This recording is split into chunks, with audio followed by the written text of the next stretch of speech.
Eddie, it's so great to see you and have you on the podcast. We go way back. We go way back, and it's great to see you too, Andy. Been a long time. We first met each other when I hired you as a guide over in Homosassa. I don't know how many years ago. And then there was a big spell, a big chunk of time that we really, you were posting things on the podcast, but with the Rally for Tally for Captains for Clean Water, we reconnected there. It was so great to see you. I want to cover a lot of things today, but we just finished a Captains for Clean Water Gala and a day-long conservation summit, symposium, if you will, with Outdoor Brands. You were over here on the West Coast where you've seen a lot of issues over the years, the red tide, and when all the algae was coming out of the rivers. Tell me a little bit about that in Boca Grande, because you have had a long life fishing Boca Grande. You're telling me about the red tide before we got started. Mm-hmm. Tell me a little bit about your relationship with Captains for Clean Water, what you've seen over here, and the destruction and the efforts to clean it all up. So I've met Daniel and a couple of those guys just guiding over the years. But when they started this organization was, well, at least when I became aware of it, I'm not exactly sure when they started it, but I had been through, like I said, around Boca Grande every year, or not every year, but when the red tide came to Southwest Florida, it usually comes in the summertime when I'm there. In fact, we're fishing around there somewhere. Sometimes we're down in Sanibel, Captiva, but it's not that often that a West Florida red tide cranks up in the summertime that I'm not in it.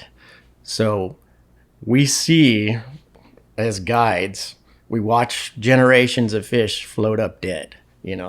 Snook that are over slot that have, made it to live forever size, just floating off in rafts. And, redfish, not as many tarpon.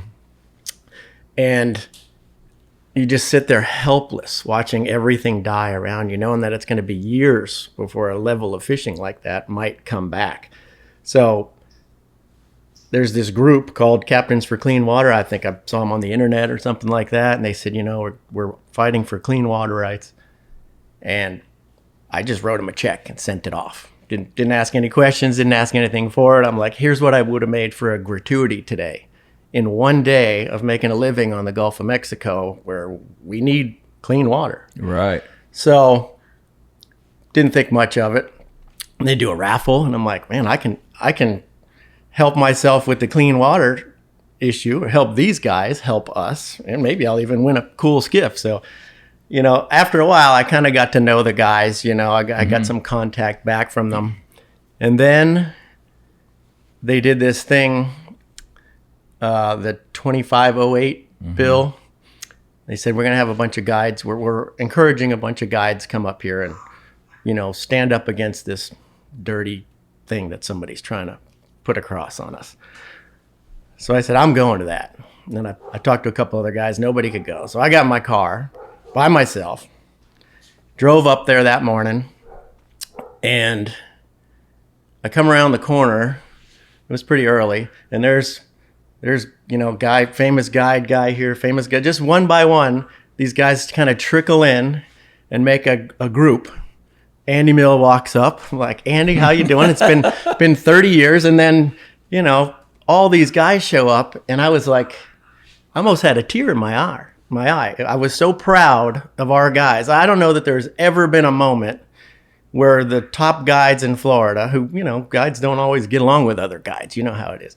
All of us got together and stood shoulder to shoulder, and they had pulled out the worst part of that bill just for us showing up. Before we even got in the room, they knew we were coming. Then we got in there inside the room, and I was like sitting alongside, looking around. I'm like, man, that's that guy. I know that guy. I forget his name or whatever. And there's this famous guide guy over here. And I was like absolutely honored to be able to participate in that day. And it made me proud of the guide group, all of us Florida-wide as a body that could get something done like that. So. Well, they created a movement, a groundswell, and it's become a tsunami. Yeah. And all the lobbyists and the the board members, they're going to be held accountable. And that was a confirmation that we are doing great work, because they had the bill passed, and then we got DeSantis to veto it. So it is here for good, and thank God that we have a professional group that really understands the dynamics of the water management stuff. And now the reservoir EAA is going to be built, and we're going to have clean water, hopefully, for the rest of the time. But at least they know Captains for Clean Water is going to be a watchdog. Right. And we need those guys, because that stuff is really complicated. Mm-hmm. You know, I'm pretty active in fisheries management and stuff like this, and I'd like to be more active in that, but I don't know about that stuff. Mm-hmm.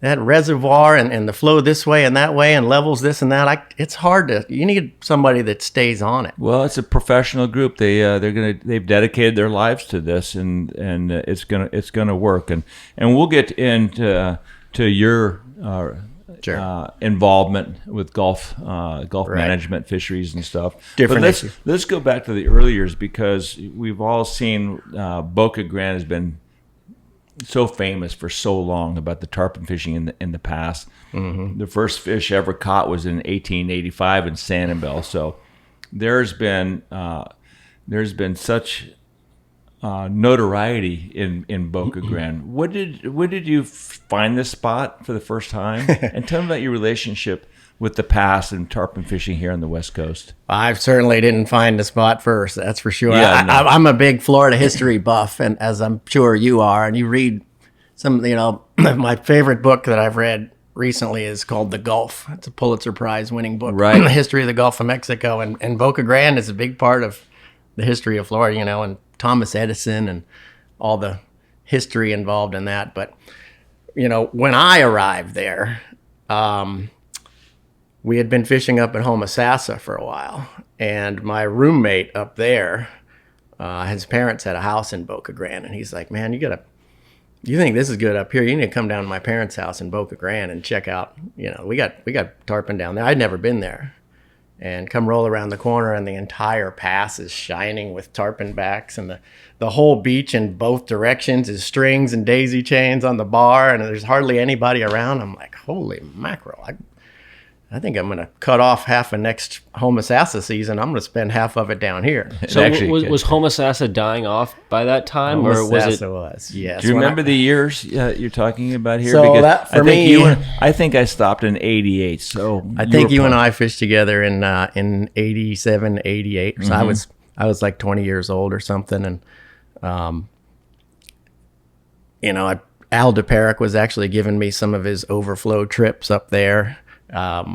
Not sure exactly how you and I came together, but you're the big dog guide. No, I was definitely not a big dog guide. I was. I'll tell you what I was. I was the starstruck 20-year-old kid with a flats boat when I showed up there. I was definitely not one of the top dogs, but I was kind of honored to be. Had Stu Apt walk in my condo one day and tell me I was sharpening the hook wrong, and we got Bobby Orr, the hockey player, is having breakfast with us at a little tiny place in the middle of nowhere, and all these famous people and famous guides from the Keys, and I'm just this kid from Indian Rocks Beach. I never was involved in any of this kind of How stuff. did you get up there?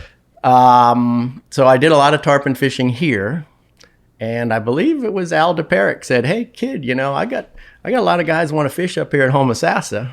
You should come up here and start poking around, and I'll give you some of my overflow if you want to try it. And that's how I got started up there. Did he help you out in other ways as far as fishing goes? Absolutely not. Yeah, it's pretty tight. Al will help you out, but he ain't telling you where the fish are or the pattern or anything about the fish. So how was that learning curve? Was it pretty, I don't want to say easy, but was it obvious of where the fish were back in those days? No. Because I was there. There's no edges, right? Like the Keys. There's no points. There are no points, edges. Yeah, but when the old timers speak about Homosassa in the prime, they say you went out there and you just busts everywhere and rolling tarpon everywhere. That was best I could tell. That was before I got there. Yeah, it was. And Billy Knowles said, I said, how did you first learn to fish there? He said, I just came out of the cut. I just started running and looked for a bust.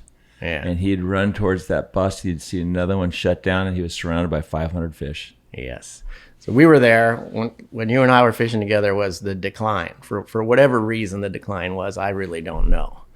But that's why it was pretty easy for me to start to move to Boca Grande and start fishing down there, because I could catch 10 a day down there in Boca Grande. And at Homosassa at that time, we were ranking our days on shots. You know, I had a pretty good day. We had 3 shots today. After a while, I'm like, That was a good day. Yeah, no, I was up there when I left. I didn't make a cast for 4 days. Right. I didn't see a fish for 4 days. Yeah. I said, I can't get better. I'm not fishing staying here. that. And you know, I had guys that would have paid me every day to keep doing it. But I couldn't stand it. I got to catch a fish sooner or later. I don't care. I'm not in it for the money. Were they record chasers? Some were, some weren't. Some were just there for the mystique of the giant tarpon of Homosassa, you know, and there was some big fish, and we caught some big ones. But no, my guys were mostly not record chasers, actually. How many years were you there? I think I fished 5 or 6 years there toward the end. And I got a little taste of it, you know, when it was still pretty good. You know, we'd catch 2 or 3 giants a day. What was it like as a guide to be out there in the flats and you see all these other guides? Well, Like Malzone and Al. And so it was such a small town where we stayed. You know, we weren't in Homosassa. We were down there in Bayport, Weeki Wachee area. right. And what it is condos, it's little rural condos. Tiny. So we all stayed together. There's like 5 little condos right next to each other. Right. And that's where we all stayed. Everyone. All the anglers and all the guides. Famous guys from all over the world, all the guides are all staying in the woods, essentially, on this little tiny ditch that dumped out into the Gulf, right where the tarpon are. So you never knew who was having breakfast with you. You know, Grammy-winning guitar player, Christopher Parkening, I used to take fishing, and, you know, Bobby Orr, legendary hockey player. I never knew he was a fisherman. Big fly fisherman, yep. Wow. And Bobby Era. You know, I have some great Bobby Era stories. Good. Bring it. But I actually that goes over to the Keys. So, Okay, I got to know all those guys, and Bobby Era liked me, and you know he was a good guy to have on your side. I was the kid, you know, the kind of the underdog around there. I was just kind of learning from the big dogs and following along, and you know, I got to know all the Homosassa characters back then, which it was a cast of characters. It was. What was the biggest fish you caught in Homosassa? You know, we definitely caught some 175s, 180s. You know, I've got a picture of one that we pulled in the boat, actually. Back then, we'd lip gaff them and kind of pull them in the boat to look at them. It was probably 180 pounds or something. Did you measure that fish? Just eyeball it? I don't remember. It was so long ago. We caught a pretty good one. Raz Reed and I caught a real big one time that took us up into the woods of Chazawiska, where I didn't even know where I was. We were so deep in the woods back there. This thing drug us in there. Didn't jump, wouldn't run, just dogging. That was a real big one too. Did you ever get him? We got him. Yeah. Longer battle than I would do nowadays. But and then you came down to Boca Grande, and who were the top guides down here? Was it Tommy Locke and Chris Klingel? Tommy and Jimmy Weber were next door at Homosassa. Yeah, they were up there. They were next door, and they were the younger guys. You know, we were the younger guys, so I hung out with those guys. I fished with Tommy up there too. Yeah, Tommy moved to Boca Grande around the same time I think I left. So as far as fly fishing goes, you know, as far as I knew, Boca Grande, Phil O'Bannon was the guy. That's really the only name that came up back then. As far as, you know, George Bush fished with them down there, and he still is regarded as Boca Grande top dog, as far as I know, anyways. But I don't know. Yeah. How was the fishing in Boca Grande? Boca Grande's a tricky place to say who's the top dog. Right? There's a lot of great tarpon fishing. There's a lot of old historical guys that have been doing it 50 years. Mm-hmm. So I'm careful what I talk about.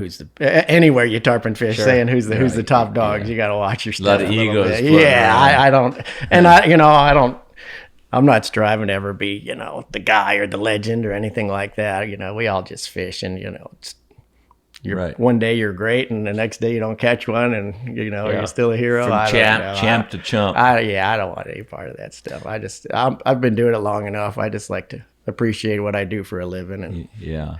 So you got to Boca and you saw all this great stuff. How'd you get your feet wet there? Well, Chris Klingel is how I ended up there. He was my roommate at Homosassa, one of my roommates, and his parents had a house there. And he was a really good beach fisherman and pass fisherman and all that. So he kind of showed me around down there. That's how I kind of learned the ropes, and then I started sniffing around a little bit myself.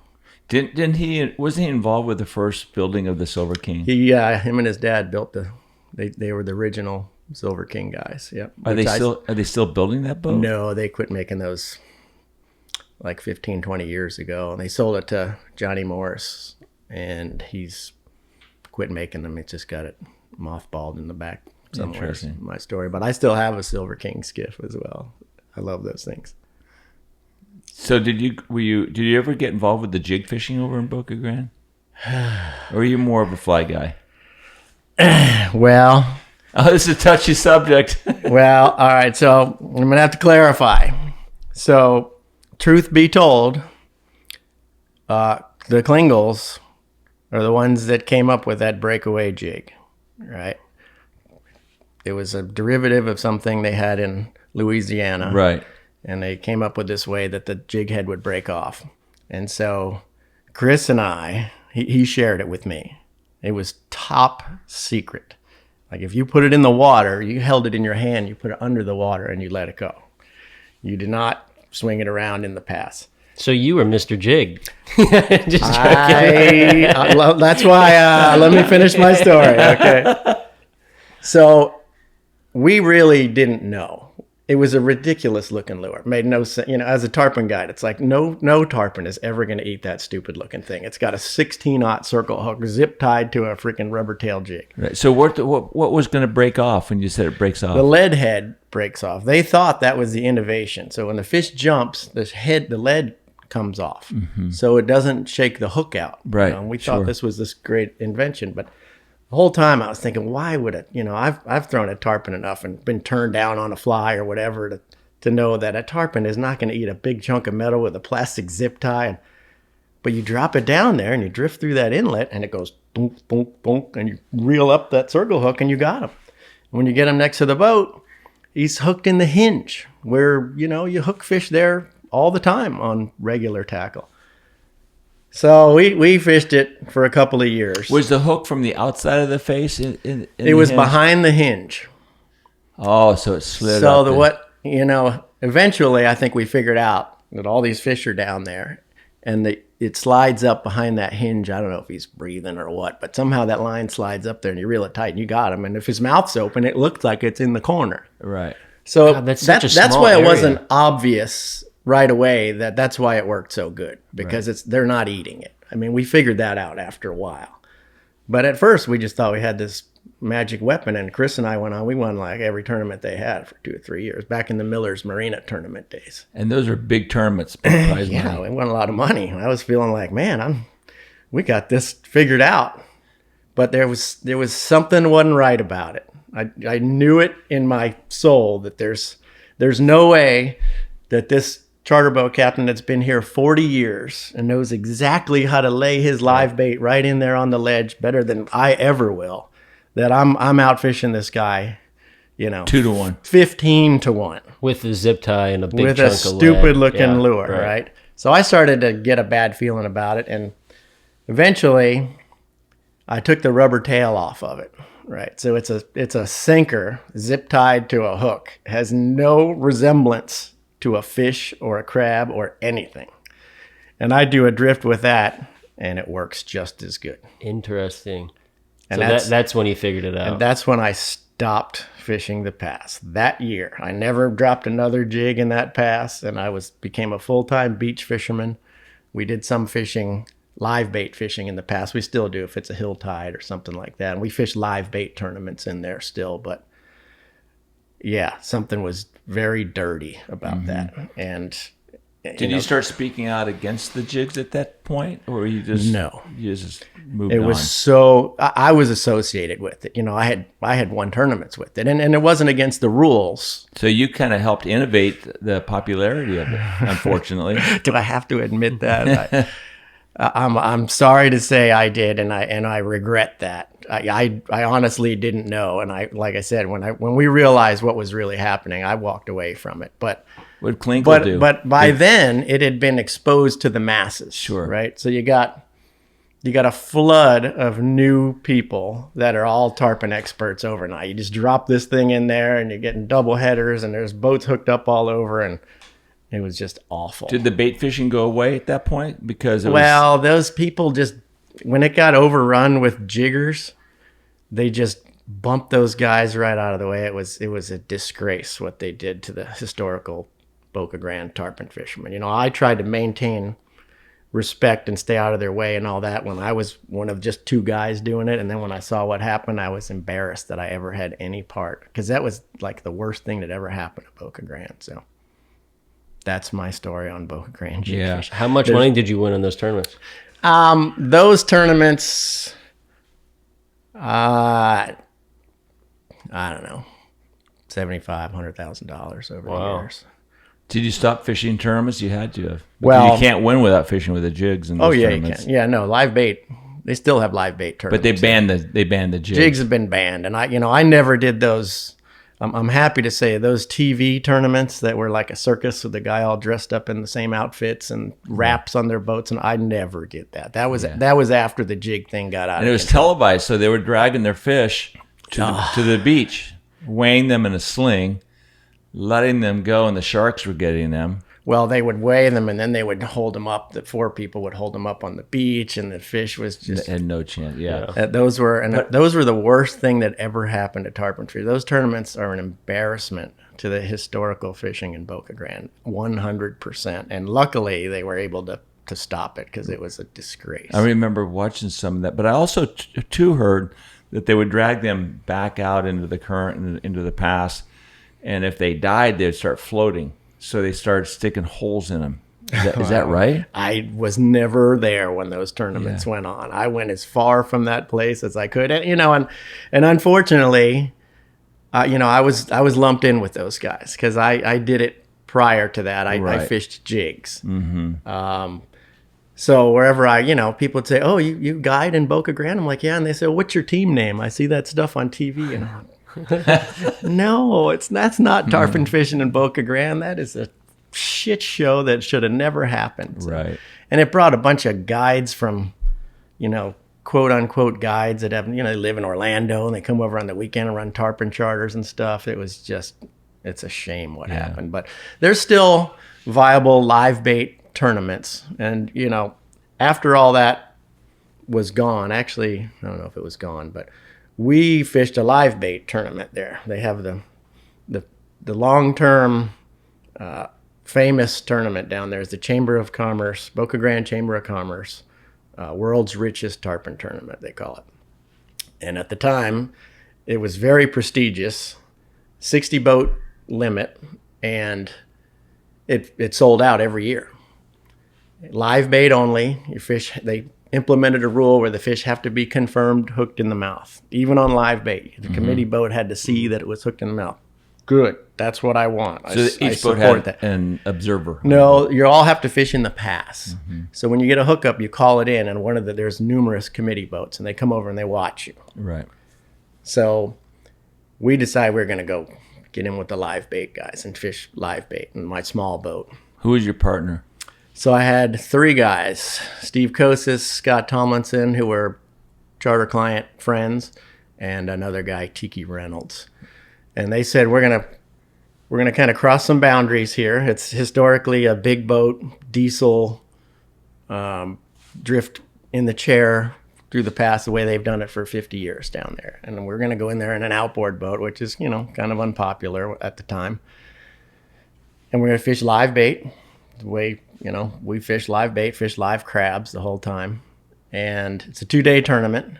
You can weigh one fish a day. They had a sling, but they'd weigh it right there, put it back in the water. There was no dragging around on the beach. And, it was a much more acceptable way of weighing a fish. You only weigh one a day. One a day. So anyway, long story short, first day we're drifting through. We're definitely the underdog. We're the smallest boat in the tournament. One of, I think, only 2 outboard boats. And we catch a 154. So end of the day, we're sitting in first place. First place pays $100,000. So we got to go one more day. And we're just like, we just want to run the clock out. So I'm like, well, we might as well just fish because we had to sit here for 6 hours and watch all these guys try Because you and can't bump us. cull that fish. You can't catch a big one now. Well, you can weigh one a day, and it's a I 2-day see. tournament. So, okay. But we just wanted to run the clock out, but it was the slowest the clock has ever gone in my life, sitting at the top of the list. So we keep fishing, and we catch another one, and it's 153. So now we're in first and second. So now we're really freaked out. We can't weigh another fish, but I said, well, let's just keep fishing. And boats are calling in hookups. This guy's got a fish on over here. Oh, this guy's got one. It's really big, and he loses it next to the boat, and it comes off. And I could see it. It was going to beat me, and he lost it, and it comes off. And I'm like, dear God, will this clock please run out on this thing? So one of the guys on my boat hooks another fish, and we catch it and let it go. So when the buzzer finally sounds, we win first, second, and we split third place. Third place was most releases. So we split that maybe with Tommy Locke. I'm not sure, but I know he was in that. So we win $247,000 starting fishing. Oh, my God. So big day for us. But the traditional entrants in that tournament, very unhappy. Filed protests against us. They said my line was too light, which isn't really an advantage typically, but What's the limit on line? you have to use 50 pound. So they confiscated my rods, and they somehow checked my line. But let's back up a second. But if you 50-pound mono all the way to the reel? That's what we're using, yes. And if you use lighter, why should anybody care? Well, Because they might get more bites because of the smaller you might diameter. get more bites, and you might fight it too long and feed it to the sharks or something like that. I'm sure was the thinking, but certainly I didn't see it as an advantage in a tournament. But it wasn't. They checked my rods, and I checked out clean. 50 Oh, pound I tests. see. They were accusing you, but you were 50. So then they accused me that my fishing license was expired, and therefore I was illegally fishing.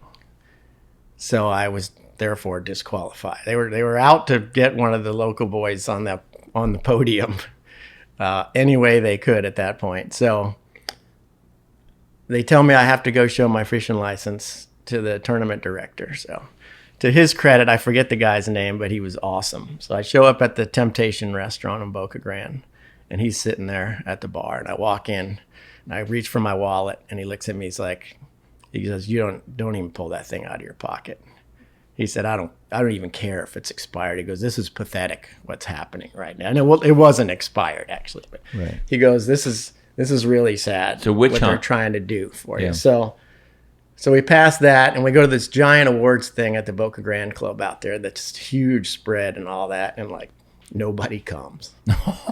It doesn't matter. Give me that The big celebrations checkbook. in the streets that they set up for that tournament, they closed the whole street off. It was very muted that year because the wrong guy had won the tournament. That's The kid from out of town had swept everything, got all the trophies, all the money. I got this fancy watch they gave me, and so they essentially kicked us out after that. Mm-hmm. They changed the rules around. No boats under 22 or 3 feet. You can't fight a fish from the front of the boat. You have to fight it from the stern. You have to use Dacron line, which is hard to even find Dacron line because it's old. Nobody uses it anymore. And you have to use wire leader now. Really? Those 4 rules were changed like the night after the tournament, none of which we were doing because we were using fluorocarbon leader and 50-pound mono and all that. And, as far as I can tell, that's why we won the tournament. But so that essentially we were de facto kicked out of the tournament for winning. And who cares? You took your money and went tarpon fishing with little skiffs and fly rods. Yeah, and it's that was 20 years ago, and it's still kind of sour grapes around there. Were people pretty disrespectful to you years after that?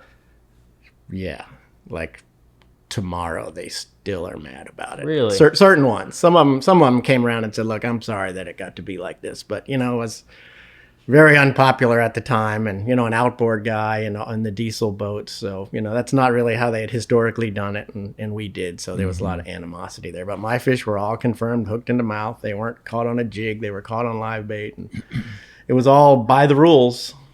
So they changed the rules. Yeah. Huh. Interesting. We've seen over the years, and we did a podcast with Davis. Frank Davis. Frank Davis. I know Frank. Frank was actually one of the good guys. Yeah, back and then. he was one of the guys that helped shut the whole jig thing down. And that's good. And we spoke about the sharks. What that's just a natural place for sharks to go feed. Is it still that way? Yeah, it always has been. If you look at the historical pictures, as far back as they go, when they used to hang the tarpon up on racks, they'd have 3 heads hanging there and 3 tarpon hanging there. So it's always been there. It's worse now due to shark management, which is based more on emotion than science nowadays. National Geographic, Discovery Channel, Shark Week. They just pump you full of this. The Japanese fleet is decimating the oceans of sharks right off of Boca Grande, but none of that's actually happening in United States waters. But so the extremist shark lovers have been very successful in eliminating commercial shark fishing, sale of sharks, even vilifying anyone who dares bring a shark to the dock now, to even illegally, sustainably caught abundant species. You will be blasted for bringing in a shark nowadays. And so that has caused a population explosion like crazy. So there are way more sharks now, and that is exactly why there are more shark predations now than there used to be. Because commercial fishing for sharks has essentially been eliminated in Florida now. I remember Tom, and just recently I was talking to Tom Evans about Homosassa and talking to you and Al DePeric, of whom we're going to interview tomorrow. And he was talking about the big fish and all the big fish that they saw in Homosassa. All of a sudden the numbers started to decrease because all the sharks were killing the big fish in Boca Grande. But yet, you get up to the Panhandle, they got a lot of monster fish. So I was wondering, I was thinking too, once we had more science involved, they realized that the food source was going away because all the crabs were no longer there. The water salinity coming out of the rivers got way too high, and the food source was gone. So a lot of those big fish and the big herds of the Homosassa fish that they originally saw were no longer going there or staying there. What's your take on all that? Initially I would have said there was some change in water quality up there or salinity or something, but it doesn't really fit from what I know about that. I don't know. They just kind of quit going there. I will tell you that in the 5 years that I guided at Homosassa, I never once saw a shark ever in the month of May. For 5 years, never saw a shark on those flats, and I guess it's really common now. Yeah, because Tom was telling me too this last year, he was out there and he saw quite a few sharks. Yeah, and they got tigers up there too. They were biting their tarpon up there last year. Yeah, so no one ever got sharked that I was aware of in the years that I fished at Homosassa. So you left the jig fishing, the past stuff, and then you started gravitating, to the local fly fishing on the beaches and stuff. What were you seeing? What were you catching? What was the scenario like? Well, it's pretty much the standard nowadays. You park on the edge of an edge, a sandbar or a point or, corner of the pass or something like that. You shoot at it and they come around the corner and there was lots. It was for a while, it was the most underrated fly fishing spot around. I mean, you have shots all day at big schools and big daisy they were biting. chains. They bite pretty good. Yeah. I mean, they weren't getting thrown at a lot. I remember but the number of shots blew away your best day ever in Homosassa. Right. Well, you remember fishing? I remember fishing the beach a little bit, and I think the last time we'd find a daisy chain of fish, and we'd slide over there, and pretty soon we'd start casting, and all of a sudden a bunch of other people were coming right on top of it, racing in. I think that's anywhere you go now, but it's particularly a thing down there. There's a lot of fly guys in Boca Grande now. There used to be a handful, and they'd sit on this point and that spot. Those were the fly fishing spots, and we didn't bother them. When we were live bait fishing, we'd go fish somewhere else. But man, there is a skiff on every sandbar and point and corner you can go nowadays. Yeah. There is a lot, and a lot of it is the guys, their charter clients that go out with the local guide, and he takes them to point A, and they sit there and they throw at the tarpon when they come by on the outgoing tide. So, guy buys his own skiff, and he goes out there and he parks on point A in the evening and throws at the tarpon going by. It's very common down in that area. How's the fishing inside of the cut? In the pass? Yeah, like I don't know the bay, like the bay. Oh, in the bay? Like the hill tide. I remember the hill tide and the falling tide and all the crabs. So the beauty of Boca Grande, and the reason probably that I'm still there is, I think all the tarpon in the Gulf come and go out of Boca Grande at some point annually. But as they're coming and going and, feeding, there's tarpon in the harbor, 10 miles up. Pine Island Sound is a fantastic inshore fishery inside of the islands.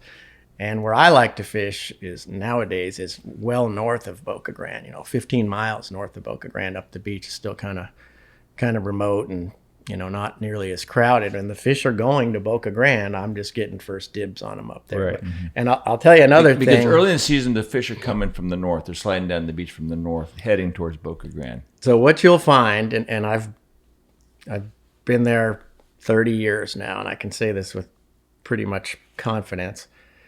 Most of the tarpon are going to Boca Grande, whichever side of the pass they're on, that's the way they're going. When you go to Sanibel Island or Captiva, the primary movement is north. And when you get to other side of Boca Grande, the primary movement is south. Mm-hmm. They're all going like this. And they, to my knowledge, they get in these massive schools in there. And when the school's big enough and they're ready, they shoot straight offshore to spawn. It's all right. I'm just going to check that real quick. keep going. And they go out there and, do their spawning thing out on the edge out there, 100-something miles offshore. But most tarpon during the peak season are swimming toward Boca Grande when they're on the coast. I think, in my view, they come in from the Gulf, they hit the beach, and they go to Boca Grande, regardless of which side they're coming from. And that's why the pass is just essentially the epicenter of everything tarpon at that time of the year. So you can get up ahead of them 15, 20 miles this way, or we fish down off Sanibel in deep water out there sometimes, but everything's going to Boca Grande. Interesting. But I'll tell you another thing. The last few years, we're kind of running away now from where everybody else goes. We get up in the morning. If everybody's going left, we go right. It doesn't even matter if there's 1,000 tarpon to the left, we go the other. And I think, most of the guys you'd have on your broadcast here tell you the same thing. Fleet goes that way, you go that way. I'd rather throw it 6 by myself than 6,000 in a group of people down there. But recently, last 10 years, I guess, we've discovered that there's some really good tarpon fishing way offshore. Well, I say way offshore, sometimes 6-7 miles offshore. And when it's right, it's a needle in a haystack to go find them. Right. Nobody's out there looking, but when you find them, it's like all of them. It'll be 500 or 1,000 fish sitting out there shining in the sun, pre-spawn in 40 feet of water. Well, there's different reasons they go out there. One is fairly well known now. If the weather gets really bad and it gets all mudded out on the beach, particularly if mud flows into the pass, dirty water flows into the pass, all those fish go offshore. That's become a little bit too well known too, and they go and they park about 7-8 miles offshore, and they just sit there until they're ready to come back. But there's other factors that'll run them out there too. And when we find them out there, it's usually just us. And sometimes it's days of just us and all the tarpon and nobody bothering, because we're over the horizon typically. So nobody can see you out there. And nobody's going to see you because they're not running by or anything like that. The best tarpon fishing day or week that I've ever had, there was a hint of red tide in the water up off of, we'll call it near, which a lot of people don't fish there anyway. Can I use your beep? Can I use the beep button? You still have the beep button. And all the fish disappeared from the beach. And you had a little tickle in your throat. Something wasn't right. The fish weren't dying anywhere, but you could smell it in the surf when it gets aerated. So nobody found any tarpon. We're driving back and forth. There's no tarpon for days. Where's the tarpon? So it's calm one day, and my mate on my boat sees a splash way out on the horizon. There's something splash out there. I'm like, fine, we'll go out there. We run out a couple of miles. Nothing. further out than that, a couple more miles, skyrocket out there. We run out there. So we end up about 6-7 miles offshore, and like every tarpon from Boca Grande is just sitting out there, spread out kind of loosely. You know, you've seen those schools where it's not a tight bunch. Yeah, sure. This is just like a huge area of randomly rolling, and they're casually swimming by the boat. And I mean, it was like all of them. And I was over the horizon, and I sat out there for a week and just absolutely laid waste to them. And my friends are calling me, man, what's going on? You know, where are you? And I'm not answering. Even my very best friends, I'm like, I am off the radar. I'm not telling anybody. So finally, one guy's like, man, I haven't caught fish in a couple of days, you know, and nobody's seen you. What's going on? I'm like, all right, here's what you got to do. You got to go out this way. You're going to run due west 7 miles over the horizon where no one can see you. Then you're going to turn and you're going to run 10 miles north off the coast where no one's going to see you, and then pull in there and you'll see me and you'll see them. So he does that, and he pulls in, and he's tarpon as far as you can see shining, and a freaking boat comes in behind him, a guy in a skiff. Followed him out. I'll leave his name out. No, I want to hear it. No, leave it out. Yeah, you might not know him. I don't think he guides anymore, but so he sees what's going on out there in the middle of the Gulf. And the next day, the entire fleet was there when I got there. There was 16 boats or something like that when I arrived in the morning. And in one day, they put it down and the fish left. It went from the greatest tarpon fishing to the biggest hose job of all time. I got totally ruined by that guy. So That's why. we'll leave his name out. That's what they say. Loose lips sink I told ships. one guy, one of my best friends. You must have wanted to kill him. And we him. went to great lengths to not. It wasn't his fault. He did what I told him. Followed him, yeah. He went to over the horizon. I think you're a little loose lipped sometimes with tarpons. I know. I get so excited. I can't He help gets a it. little loose lipped. Like, Is that when you implemented the beep button? Why'd you tell that guy that? Well, He's like, by the time I know and find out and hear, I'm the last whistle dick in line.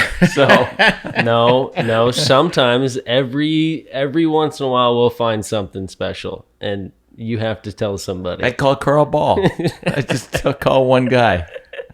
It's hard, but it's important. You know, I got a buddy of mine that's an offshore guy in Key West.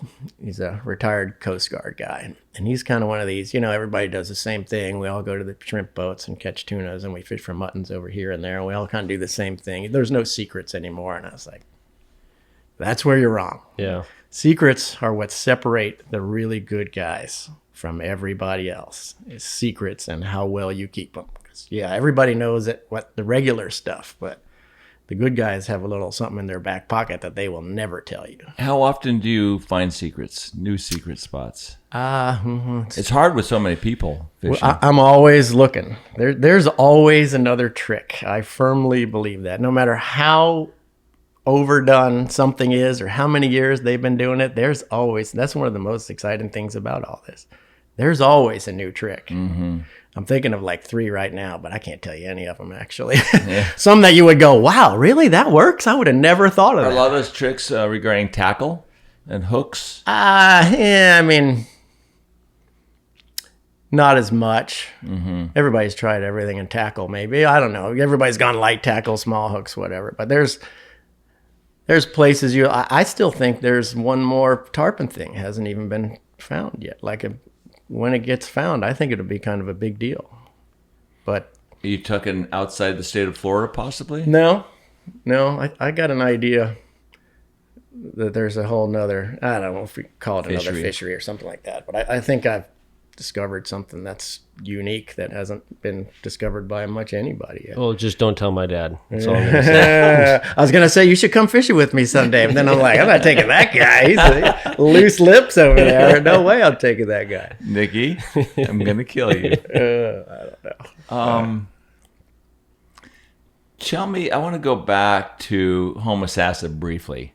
All right. Talk about Bobby Era. He said that he took you under his wing and took care All of right. you. So I'll tell you my Bobby Era story. So everybody knew Bobby's story.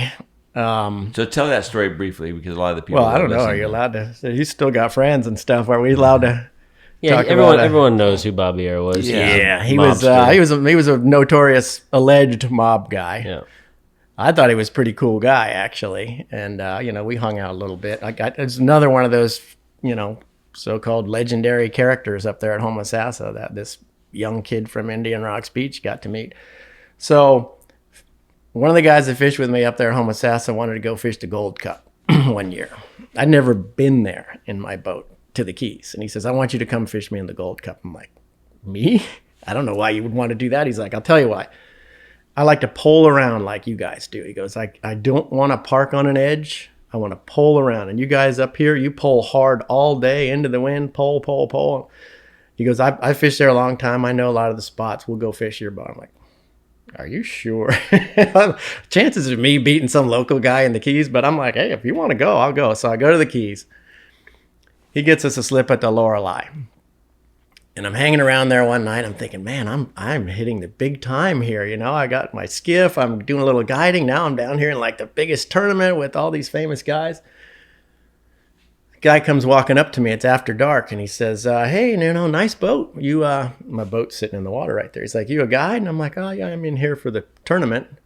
He's like, yeah, well, we don't allow any outside guides in here. I'm like, well, I'm not like guiding here looking for business or anything. I'm here for the tournament. My guy rented us a slip or whatever. He's like, yeah, no outside guides allowed in here. And he's like looking at me like, you can't stay. And it's at night. And I'm like, dang, what am I going to, like, he's not asking nicely. He's telling me I got to get out. So I didn't know what to do. I don't know anybody around there. So I think it was like the next night, maybe it was captain's meeting for the Gold Cup or something like that. They told me I had to leave. The Lorelei people told me I had to get out. And I didn't know where I was going to go. Billy Pate comes up to me and he says, hey, Ed, I heard what happened. I think that's a bunch of crap. You can keep your boat at my house. Like, because he had a little marina behind his house. Right down the street. Yeah. He's like, I don't support what these guys are doing. You can keep your boat at my house. I'm like, this is the guy I've watched in videos since I was a kid, just said, come stay at my house. And I'm like, wow, that's great. So then Bobby Era comes up to me and he's like, hey, Ed, I heard what happened. He goes, you need to keep your boat at my house. So he also had a house right down the street from the deal. I'm like, well, wow, these guys that I hardly know are stepping up for the kid over here. So I'm thinking about it. I'm like, well, what's the safest place in the Keys? Which house would you choose to keep your boat safe at night? Yeah, kept it at Bobby Era's house. I'm going to go to the house that's got a lot of guns in it. I felt completely safe at Bobby's house, and I stayed there for 3 or 4 days, so that was pretty cool. I can't believe they tried to kick you out of the Lorelei. They did kick me out of the Lorelei. And then, so my charter client was good friends with, I don't know if I want to go this route. Yeah, what the hell. So the guy who kicked me out was the president of the Keys Guides Association. Who was it? Remember? Can we use the beep button? Yeah. I don't know. Didn't know the guy, but I know he just kicked a 20-year-old kid out of the marina for, the tournament. But, well, my charter guy was a big supporter of the Florida Keys Guides Association, financial contributor. And he was pissed off. And he went and he handed the guy all of his T-shirts and stuff that they had given him from being a donator and stuff. And he's like, you can take all this stuff back. I'm never going to contribute to your organization again. And the guy kind of starts backpedaling. I'm really sorry. I didn't know it was you. He goes, shouldn't matter if it was me or not, so. That's too bad. Middle of it, I've never even been to the place. I am knee deep in the stuff. It's kind of like the Boca Grande tournament. I go from, kid from out of town rolling straight into controversy. Did you pre-fish at all during the Gold Cup? Oh yeah, we pre-fished quite a bit. And we caught fish. It'd be a better end to the story if I say, we placed in the top 3 or something like that. That didn't happen, but we caught some fish. Was it pretty intimidating navigating back there? Never been down there. So he's telling me, they let him go in way. Oh, you obviously know how they let it go. They let him go, 3 waves? Mm-hmm. Each day you get to go first. Yep. Each team gets to go first. So it's my day, and he's like, we got to run for the pocket. I don't even think I had pretty sure I didn't have a GPS. There was no GPS back then. Because at 5:45, you're in the dark. In the dark. And that's 1991. There was no GPSs on skiffs. And he's like, I know the way. We're going to run to, how far is it out there? Miles out there, right? To Buchanan Bank in the dark. First time. I'm like, man, Tommy, I don't know. He's like, we'll do it. Let's just send it. Okay, here we go. So we get out there somehow.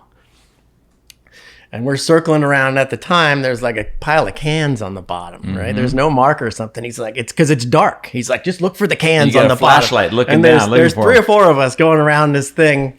And one of them's Ralph Delph. And, the gurus are fishing. And we're all looking for a pile of cans in the dark in the middle of nowhere. And I'm like, what is going on? So 2 of us kind of find it at the same time. I forget who the other guy was, but he's some Gold Cup level guide. And I'm like, I can't, I'm not taking. He's like, bullshit, you put your pole down right here. We got this thing. I'm like, Tommy, I can't do it, man. I'll take position number 3. He told me, he says, there's a dip between 1 and 3 that's not as good. 3 is the better spot in line on there. And so I backed out on that. I wasn't going to stick my stick in there in front of some local guide and say, I am king of the pocket today in this tournament. So we got to watch a guy catch some fish in front of us. But out of that, I couldn't do it. We had a very interesting encounter out there one time, and we'd never fished the pocket in the Gold Cup. I was with Timmy Hoover, but we had really bad weather, and it didn't make sense to run to the Lower Keys. So the day before the tournament started, we went to the pocket, and we're on the outside of the pocket. And Timmy's been there a bunch of times, but never in the dark. I said, Timmy, I think we ought to mark this on the GPS so we know exactly where to go. He said, no, I got it. I know where we're at. So the next morning we were racing out there, and we're not on the can, on the little hook there that's got a bunch of cans on the bottom. We were actually between the pocket and like the first point, and we're kind of looking around, and Timmy's kind of pulling, and Lee Baker comes running in. And he grabs the first point, and we're still out there in no man's land. And he's watching us, kind of putts around, looking. And pretty soon, he cranks up his motor and runs right ahead of us, like 20 feet, sticks his pole in. He goes, sorry, boys, we got the pocket. And now I'm about ready to kill Hoover. I'm going, are you fucking kidding me? Yeah, that's where I was. Yeah. And so Timmy and Lee start kind of going at it a little bit. Like, yeah. Timmy's going, what are you doing? You stole it. He said, no, I didn't steal it. You didn't have it. Yeah. I got it. And Hoover says, God damn it, Lee, you do this, I'm never talking to you again. And it fucking worked. All of a sudden, Lee backs up. He said, I don't want that to happen. He backs up because the first spot, and we go up at, where the cans were. But pocket dynamics. But back in the day, that's where everybody wanted to go. Those fish came right down that edge. That's crazy. So you did you fish much in the Keys other than that one time? I've never professionally fished down there. I go down there every year for vacation. I spend a fair amount of time down there, but I don't guide down there. Mm-hmm. But you're a big diver as well. Do you enjoy diving as much as fishing? So I went through a phase. I became a big free diver. There's some guys around here where I live that are like world-class breath hold free dive spear guys. And I kind of like spear fishing. What I brought to the table, they kind of adopted me in their little group, is that I had good fishing spots. I had grouper snapper spots. So I could bring the A team of divers, and we'd go down there and shoot groupers and snappers. And they taught me some really amazing ways that you can hold your breath for a long time. And then I went through some training courses and stuff, and I can free dive over 100 feet now and get a fish if I need to. No way. So I started doing tournaments with these guys, and for 3 or 4 years, I guess 5 years, I was a competitive free diver. We won the state championship twice. Holy cow. Out of Bayport, actually, up there we used to fish. How long could you hold your breath? In training in the pool, I've done 4 minutes, 45 seconds. Wow. That's without the pressure at 20 feet down or 50 feet down. It's laying in the pool. You're completely like in a Zen state. You know, You're not that's exerting just- any energy. No, man. for an actual getting a fish, 2 minutes would be a big dive for me. Or out in the ocean with things swimming around you and stuff like that. What are some of those tricks that they were telling you? So one you might not guess is that when you hold your breath and you start to feel like you've held it too long, you start Yeah. this gulp thing, you can get past that. You can ignore that one. So For how much longer? So a whole nother door opens up after you tell that one no. It's your body telling you that you're about to black out. But the first one, you go past it, and then it's like, it's like this Zen state. You would never do it without training or somebody telling you. So that you can stay down quite a bit longer. Then the next one, when it comes around, you need to go. And what does that feel like? Same thing. But worse? No, same. It's just the second one. Have you Like ever I said, this is not a thing you want to try. Just I'm going to go out and try and ignore my reflex to go to the surface. But let me ask you, if that second phase of that rejection happens at 100 feet. You got big problems. So when the first time that happens, Well, that's you start moving 100 towards the feet. surface? Yeah, you should not be there.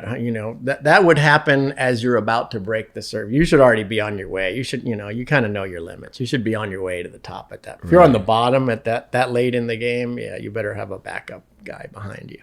Because what happens in free diving or any breath holding, you black out when you hold your breath too long. You're not dead. Your mouth closes, and water does not go into your lungs. So you're just unconscious, but you're not drowned. So if someone takes you to the top, you'll wake up and you'll be fine. You can lay on the bottom for a minute and a half if you haven't woken up yet. And naturally, your defense system shuts your mouth. Closes your mouth. So when you do, they taught us rescues and stuff. And when you rescue a guy, you hold his mouth, you put your hand over his chin and you hold his mouth shut in case he wakes up on the way to the top while you're swimming him up. Gasping for air. You don't let him gasp because he'll suck water in and drown. Have you ever blacked out? I have not. My family has been through a terrible scuba diving accident. My father-in-law passed away on a dive boat with all of us, my wife at his side. I was the nearest boat. I wasn't on their boat. I was fishing a kingfish tournament, just happened to be nearby, and we saw someone signal for help. And I went over there, and my father was on the deck, and he was dead, and my wife was crying over his body. Oh, That's no. terrible. That was the last time I ever scuba dove. I became a free diver that day. I got a great distrust for compressed air inside my body. So that's how I became a free diver. And since I won the state championship in 2010, 2015, and I don't even really do it that much anymore. Wow. My son's a good free diver too. I got a 17-year-old son. He's an ace free diver. But after you won the championships, how come you didn't continue? You want to just go back to fishing? I still free dive some. I don't know. I was super jazzed up about it for a few years. It was like the coolest thing in the world for me. And now it's just like another thing that I do. I'm not as fired up. I'm not really sure why. Kind of bored with it? Too painful? Maybe it's the damn sharks. The sharks are every time now. Yeah. Used to be you'd see a shark a couple times a year. And now it's Now you got a dead fish down there with you. every day. Every dive trip you do now, you're dealing with sharks. They're not trying to eat you usually. They'll come and take your fish and scare you to death. And maybe it will eat you. I don't know. But What kind of sharks are you talking I'm not about? really scared of sharks. I'm not saying that's why I got out of diving, but there's lots of sharks now. It used to be, like I said, a couple times a year. We used to swim around with a stringer of fish on our side. Shoot another one, put them on the stringer, keep swimming. There'd be no way you could do that now. That thing would drag you away. Right. Yeah, We see thank you. sandbar sharks are very common, probably the most common shark out here. Hammerheads, bulls. I haven't seen a few small tigers. Well, then at one phase, you kind of left the skiff world and got into a bigger boat. How did that transition take place and why? That happened because when I was a kid, I worked as a deckhand. When I was going to college, I worked as a deckhand on an offshore boat on the side. And I liked offshore fishing. And I bought an offshore boat to go with my skiff, and I started spending more time out there, and I really liked it. And started doing offshore charters, and that worked out pretty good. So I had an offshore and an inshore thing going, and I don't know, I just kind of I've gravitated toward that quite a bit in the last few years, offshore fishing. And now I've started to bring back some of my old fly fishing aspirations into the offshore world out there. So we'd be out there grouper snapper fishing, and we'd see the groupers coming up to the top every once in a while, or we'd chum real big and we get the snapper and grouper on the top, and I'm like, man, I could catch that thing on my fly rod. So I sit down on the vise over there, and I think I'm going to tie this big fluffy shiny fly, and I'm going to put a bunch of lead in it underneath, and so it's going to be real heavy, and I'm going to catch a grouper on this thing next time. I'm going to chum them up, I'm going to catch a grouper up there. And so I try that, and it's really easy. If you get the fish doing the right thing, you could fly fish for anything, right? So long story short, we have 9 or 10 world record gags on fly now. I have the 16-pound tippet. We have almost all the women's records on fly, and we have 39 world records overall. Red snapper, I have the amberjack record right now, and we have a blast with that offshore fly fishing. You're gonna catch fish. You get you get them good, because there's great fishing out there in the Gulf, and you get them chummed up with live bait or dead bait or something, and they'll take a fly. I mean, we've got gags jumping for poppers on the surface sometimes, stuff you would never think you could get a grouper to do. Yeah, that's what Ralph Delf and R.T. Trossett did a lot in Key West. Yes. Jose Wahebe. Those guys wrote the book on all that stuff. They did. In fact, one of the Key West guys contacted me. I put on my Instagram, I put some videos of the gags jumping for flies and all that, and said we caught some world records. And this guy, he sends me a message. He goes, man, those were all my records for gags that you beat. He goes, 15 years ago, we stumbled into another, a way of doing that, and we set all those records. And I'm like, hey, man, I'm sorry. He's like, no, man, it's cool. It's just interesting to see that somebody's doing it. Is that a hard thing to figure out? Is there a technique to it? 100% there's true. I mean, a red snapper is a no-brainer. If you get a red snapper chummed up on the top, you catch him on a hot dog. Is it hard to get him up? The chumming technique there's some tricks to it. Yeah, It's not that hard, but you got to know how to do it. You got to know how to do it. Probably the main thing is you cannot put a line in the water. You have to.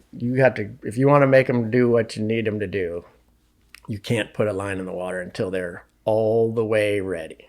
How long does that typically take? Depends on what you're doing, and depends on the spot and how deep it is and all that. But we start out with some chum nuggets, cut up sardines or something like that.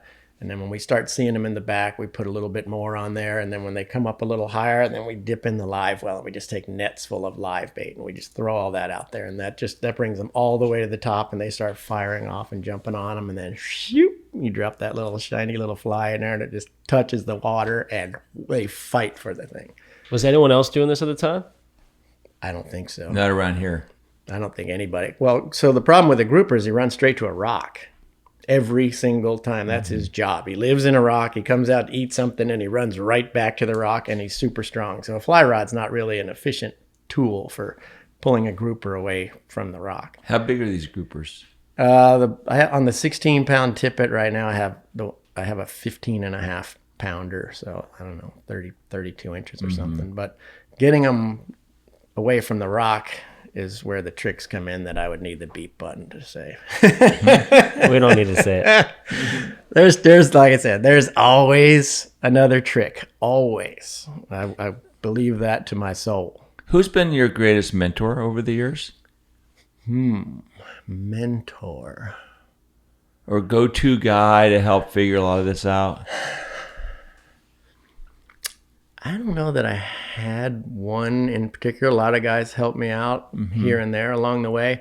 As far as record fishing goes, I had a guy that hired me as a guide. Stan Nabozny is his name. And he has over 100 world records. And he showed me,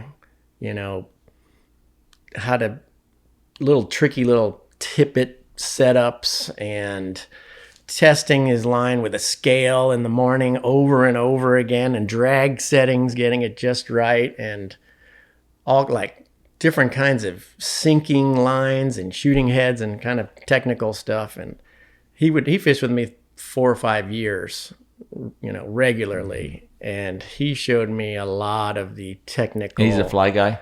He's both, yes. And he caught 18 records with me, but that was all him. I just drove the boat, and he had all the tricks and the flies and everything. Mm-hmm. So I don't know that he was a mentor for me overall, but as far as that stuff goes, I learned a lot from him. He contacted me because he wanted to catch the 8-pound line class record on tarpon. Mm-hmm. And we did that for years, and we came really close, but it remains to be seen how it ends. But we had one that was probably 30 pounds big enough to the boat. We were going to gaff it and all that. So that 8-pound record is 127.5. No, I think it's I'm talking line class. That's not. That's the fly. He wanted to catch it on line class. And so what's that record? 147 or something. That's a big one, that. Yeah. But we had a really big one. It took us 5 years to figure out the technique. We came up with some bizarre leader setups, and on line class, you can have like 20 feet of leader, right? Right. That's how the marlin guys and stuff. So they back down. They finally get. But with a tarpon, he doesn't care. He's just gonna swim away from you if you get up on it. But so we decided, and it was. I remember I called Al DePeric and I said, "Hey, what do you do? It's really taboo nowadays to even think about killing a tarpon, right? Even for a record. Most people say, no way." I said, "But when I was a kid, we used them for shark bait. I'm not a tarpon killer, but back then that's what people did, and I wouldn't do it now. But if I catch a really big world record, I think I'd take one." And I said, "How do you deal with the stigma that's going to come with hanging a tarpon up on the dock?" Because he's hung a bunch of them up there, right? So he's like maybe one guy I could talk to right now about my dilemma that I'm having, whether I should actually kill a world record tarpon or not. And he told me, he's like, "I don't care." He said, "I'd care not one bit what anybody thinks. I get the world record next to the boat. He's come to the dock with me, and don't worry about what anybody says." So. Well, also too, Steve Huff was the captain for Nathaniel Linville and Chad Huff when they caught a 143 on 6-pound test, and we were at the BTT Tarpon Symposium right after they got that record, and it was. A lot of people are going to think this is really stupid to kill a fish for a world record for sure. Yeah. But what happens in there's no justification for it. There's none. But a lot of people think that, well, let's just say you catch a world record that might be 40 pounds above that record. Mm-hmm. You eliminate all the dead fish that are going to be taken for a record between that current record and the new one you just set. That's how a lot of people think about it. But it's a dying breed that wants to. Yeah, back in the 60s, they hung them all up for no reason at all. Yeah, and the mindset too is that if you are chasing a record, let's just say it's 150 pounds, all the fish you catch that aren't 150 pounds, you're gonna probably break it off right away. Oh, sure. Then you eliminate the risk of sharks. Oh, yeah. You eliminate the risk of long fights First and dying. Jump. That's what we do. So Nathaniel's always said, I believe I'm saving a lot more tarpon's lives by pursuing a world record because I'm going to kill one in maybe 10 years if I'm lucky. Well, take a look at a couple of the other records like Dustin Huff and Thane Morgan. They've got a 123 on 4-pound test. No one's ever going to tie 4 pound. I'll be feeling really good about that. No one's ever going to tie 4-pound test on to go catch a world record. That fly snaps off on the cast more often than not. Yeah, so that is a case in point with all that kind of stuff. So you basically also too have gravitated to a bigger boat to go tarpon fishing. Yep. Do you miss your skiff and poling? I fish my skiff pretty often. I don't guide much in it. It's my son and I like to go fish tailing redfish and stuff around the neighborhood here, and we fish the sandbars for tarpon every once in a while. But the beach fishing for tarpon that we like to do it's rough pretty often. Well, actually, when it's best, it's rough, right. And it runs all the skiff guys off the beach, and we have more room, and the fish bite better, and everything's better. So the longer you can hang out there, when that sea breeze comes on at 1 o'clock in the afternoon and chops that beach up, every skiff leaves. And every fish bites. I stay there till 5. I'm the afternoon shift. My guys, they roll up to the dock about 8 o'clock in the morning for a tarpon charter, And then we go and we catch bait for about an hour, and we shoot the breeze and we creep around. And we all know that our best fishing is going to be like 2 to 5 or 6 or however late we stay out there. So it's all based on the sea breeze and not a tide. Right. I mean, tides make a difference to be sure, but my operation is set up with the 25 foot. I wouldn't even call it a bay boat. It's more of a center console, and you'll see that the beach guys around Boca Grande now, the boats have gotten much bigger. A 26 footer's kind of average now out there for the guys that stay on the beach and fish, because just give me that wind and chop it up, and those fish bite so much better when that comes, especially if it gets rough enough to get dirty. Right. You have fly guys out there on your bigger boat? I have one guy that we bring it, and if it's when they're just really right, he'll bust it out and throw it. You'll chuck it. It's windy, so it's not always the best opportunity. What about 200-pound fish? You've had a relationship with those big guys before. I mean, I've caught some.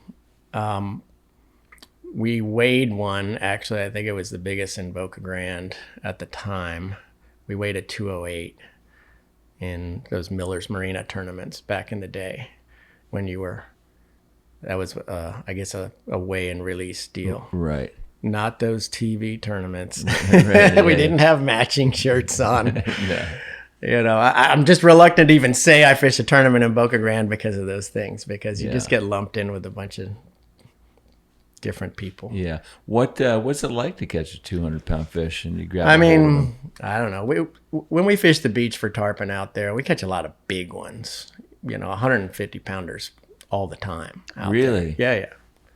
Yeah. Why are so many big fish swimming in the beach out there? Well, they're going to Boca Grande, and it's spawning season.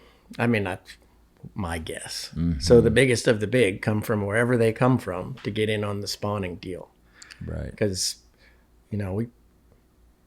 I would say we catch, 3 or 4 fish a week over 150. But last few years, I think I mentioned to you one time, I sent you a picture or something like that. We caught one that was really big. What's that mean? I weighed a 208, and this one was significantly larger than really? That. So I don't know if I'm going to put a number on it, but and you don't know until you weigh them, but it's big. And we didn't measure anything like that. We just snapped them. We didn't even grab them. We had them beat. We're planing alongside, and we got a picture of them and popped him off, and off she went, I guess. But we catch. I've caught 3 or 4 in the last 10 years that were well over 200, I think. But, what do they look like when they jump? Do they get out probably of a big tarpon? Well, I'm just thinking, because I would think a 220-pound fish is going to be hard for them to get completely out of the water.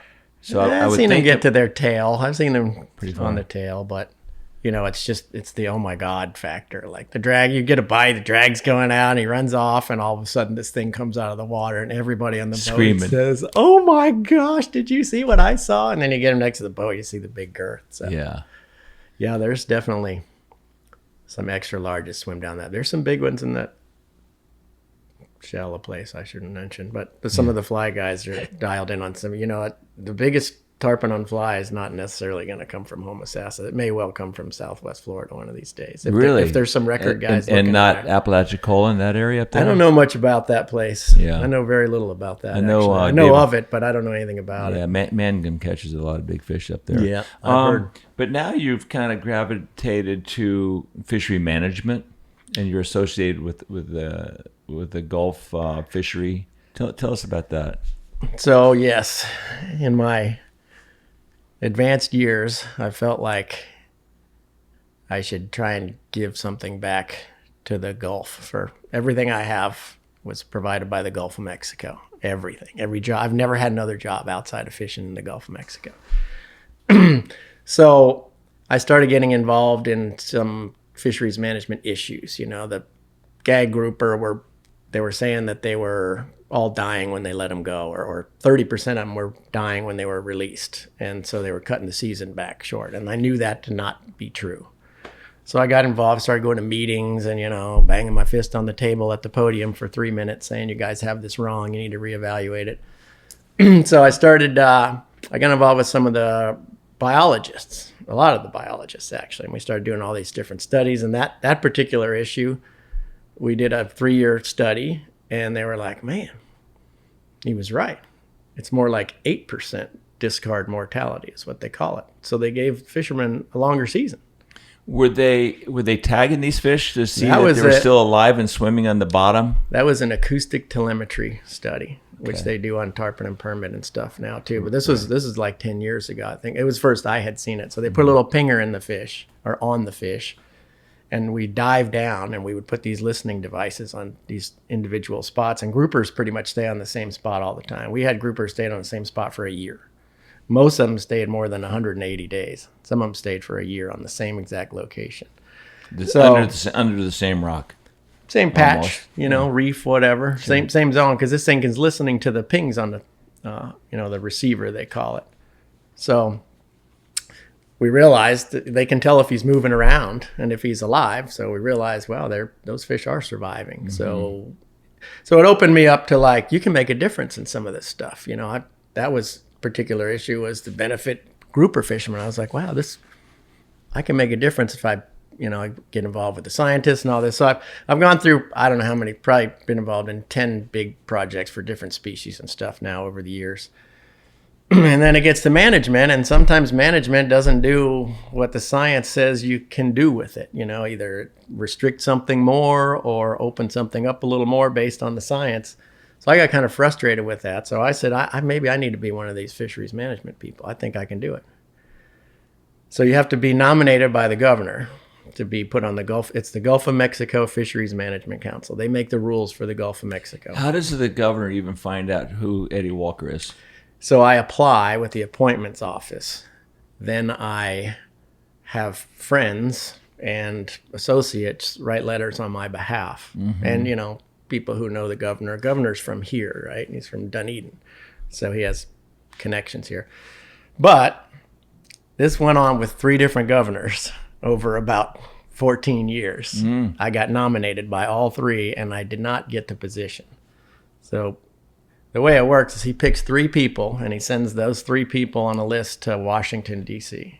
And the Secretary of Commerce picks who actually gets it out of those 3. Wow. The governor says, I want this person first. He's my first choice, but I'm required to send 3 names, so here's the other 2 names.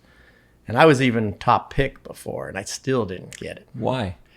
Because I can't imagine the person in Washington is going to understand who any of these 3 people are. Well, there's a tremendous amount of lobbying that goes on. Once those names get there, because maybe one guy is associated with a, let's say, charter group or commercial group or recreational group. So those particular people, they want their guy on there. So they all start lobbying for their guy. And my whole angle was I'm the balanced guy. Right? I have a charter boat license. I have a commercial license. I've been a guide for 30-something years. And I'm a recreational guy, and I'm a diver. So I'm well-rounded. Well, nobody ever wanted a well-rounded guy. They always wanted their guy that stood for their stakeholder group. So this year, I got nominated again. I was 3rd choice. And I did a bunch of lobbying, but by now I know a lot of people in management, some of the higher ups in management, and had a lot of letters written on my behalf. I had a long phone conversation with the head of NOAA Fisheries, a video conference. And lo and behold, they pulled my card this year and said, congratulations, you've been appointed to the Gulf of Mexico Fishery Management. The Secretary of Commerce picked me to represent people of Florida on the Gulf. Each state has 3 people on the council. Here in Louisiana. How many years is that position? 3 years, and you can do 3-year terms. And what does that job entail? So you set the seasons for all the different species in the Gulf as far as federal waters go outside of 9 miles. We set the length of grouper season, snapper season. We set the size limits, and I mean, that's just part of it. There's a lot of things we do, but we kind of set the allocation, which is the most difficult, right? So say that the science says we can take 2 million pounds of grouper out of the Gulf, say gag grouper. We have to decide there's different groups that each get an allocation of that 2 million. We take off a little for a buffer to make sure they don't overfish, and then this group gets this many, and the commercial guys get this many. And now on some species, the charter boat guys get a separate allocation, like for red snapper. So a lot of people looking at you when you have to make those decisions. Right. Yeah, that's a They're big job. Hey, Ed, we could use the commercial guys need more, or the recreational guys should get everything, or, that this is the position that I have. Were you ever offered money by somebody? No. Because I would think that typically is how a lot of things in government work. Well, I it's can just tell you. It's the same as like Big Sugar with the board members. No, I don't think that's the case. I know all the Gulf Council members. There's 17 from around the three, like I said, 3 or so from each state, and I don't see any of that. That's not really a thing. I haven't seen anybody make a vote that would even make me think that, oh, this guy's on the take for the. Now, let me ask you: Do you have deep conversations with each of these certain or different areas to understand their point of view before you make your assessment? I'm glad you asked me that question, because this is a perfect opportunity. So I'm in there. I got put in my view, as the balanced guy. I know all the different ways that you can fish or all the stakeholder groups. So the last council meeting, we're in Panama City, and at the end of the council meeting, and not the end, but part of it, there's public testimony where the public comes in. They get 3 minutes on the podium, and the council listens to their side of the story. 4 hours of public testimony. Not one recreational fisherman came up there and spoke. There was one guy from American Sport Fishing Association and a government rep from Louisiana are the only people in 4 hours who said the recreational guys should have this. And the rest of it was commercial guys hammering the recreational guys over and over, saying that they need to stop all this recreational fishing. They're wiping them out. There's so many people. Charter boat guys, they don't really support recreational guys either. And I'm like, where are the largest stakeholder group in the Gulf? No one comes and speaks for them at the meeting. Now, granted, it's on a weekday and people have jobs. I get that.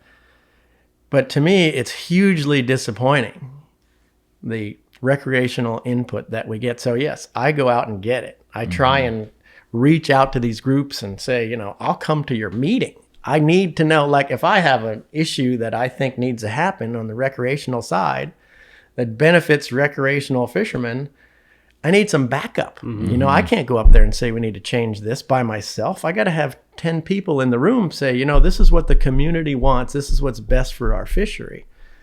Nobody is showing up for recreation, and I am tremendously disappointed in that, because it's hard to help when no one. When you're the only voice. I mean, I'd still do it.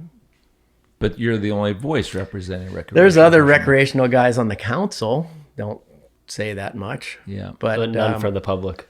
The public does not show up. Do they know the issues? Do they Some of them know the issues, and they just say it won't make a difference. And then you go back to the Tallahassee thing, right? You go back to Captains for Clean Water. They do make a difference. Totally made a difference in that issue. We changed. It would not happen with that ground movement. If I could get that message out to some recreational reef fishermen in the Gulf, that would make me happy, because I need some help, some backup on these issues for that. Because it's even the CCA didn't even speak at the last council meeting. They're the biggest recreational group. There was a guy there. I know the guy. I go over and talk to him. Try and say, tell me what you like. What do you guys want? What can I do to help you? Yeah, I don't think the CCA said anything about the Louisiana redfish regulations either the last couple of weeks. Yeah. Anyway, right. What now? Anything else that you'd like to talk about? There was a story. I said, if I ever get on that Millhouse podcast thing, I'm gonna tell them my king mackerel tournament story. So a couple of years ago, we were in this big tournament, the biggest kingfish tournament they have here. And I wasn't really into it. Just had a couple buddies of mine, not like my A-team guys. We just went out the night before, caught a little bait, and I said, we'll just throw our hat in the ring. It pays $100,000, so we'll try it. So we go out here, we're catching barracudas and catching nothing. We're almost out of bait. I run to a spot. I've never caught a kingfish. I put a bait out. Rod goes off. It's a giant kingfish. Giant. How big? 49 pounds. So my two buddies who aren't really big fishermen, they start like, we see it. They start kind of freaking out. They're like, oh my gosh, oh my God. What, the one guy's driving, I've got the gaff, and the other guy's fighting, and he's like, someone needs to take this rod. I can't do this. I've never caught a kingfish this big. Somebody, and like, there's no one to take the rod, man. You're doing fine. Just play through. So he's like losing it. And the guy driving the boat, he's afraid he's going to run the thing over. He doesn't know what to do. And the wheels are just coming off. And I'm looking at $100,000 just out of reach of the gaff, right? And it's rough. So the fish is planing along next to the boat. And we've got the boat in reverse. And we just try and keep them planing along. And you shorten them up and shorten them up and shorten them up. You don't want them to turn around and run off because then the wire leader or whatever. So I've got this 12-foot gaff. And the fish goes around the back of the boat. Like, I got this, I got to get this thing now. This, I'm going to lose this fish with the way things are going. So I step over this kind of the back of my transom. There's a little area you can stand in the back of the boat. And I can barely reach the thing. So I reach with this 12-foot gaff way out here, and I get him right behind the dorsal fin, and that thing snatches me off the boat so fast. like gone, right? And I don't care. I'm still thinking $100,000. So he takes me out, and they told me I went across the top for a while, and then he just takes me down, and I'm gone. This is in 50 feet of water. So I'm down there. I don't know how deep I went. The ledge was there. It was 50 feet, and I could see the ledge without a mask on. I lost my hat and my glasses and all that stuff, and I'm being dragged down by this, and I could see this big tail going like this, and I'm like, you are coming with me, you big bastard. I am taking you to the house. I'm at least 30 feet underwater. And I'm like, I'm not coming back up with it. And I'm a free driver. I know how to hold my breath. I'll stay down here as long as it takes. I'm taking this fish to the top with me. So this big tail keeps beating and beating, and I'm swimming up with my boots on, and I'm like, okay, I got him coming this way, and he pulled me back a little bit. So finally I get toward the top, and I put the gaff up like this. I'm like, waiting for somebody to take it, and nobody takes it. So I pop up, and I got this thing next to me, and I look, and the boat's like way over there. And I'm like, what the hell is going on? They said, we didn't know where you were. You've been gone, or you were down there. We didn't want to run you over. I'm like, come grab this fish. So they come over, take the gaff, put the fish in the boat, and ended up, that happened to be the day a guy caught the tournament record. So we ended up in third that day. But we got that. It was 49 pounds. We got it. How much money did you make? It's like 25 grand or something like that. But that's a great story. Snatch me off right now. Across, they said it looked like Jaws. I went across the top, and then I just went under. What do you think in midair? There wasn't much air. It was straight in. It wasn't like he pulled me up and over. As soon as he was laying there kind of passive, and as soon as he felt the gaff, what did you think when your feet left the deck?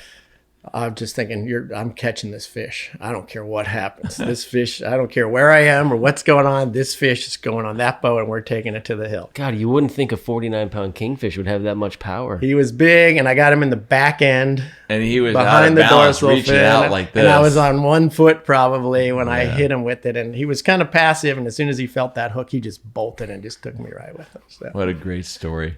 Well, it is great to see you, as always. Great to see you, Andy. You've got an amazing life in fishing, and I'm glad you shared it with us. Thank you. Thank you. Thanks so much. For having me. Really appreciate Thanks, it. Andy. And good luck with the management stuff. Thank you. I'll reach out to you if we come up with any way to get some more recreational participation. I could sure use some help on that stuff. All right, buddy. Thank you. What I saw is West Side Story. What I saw is just a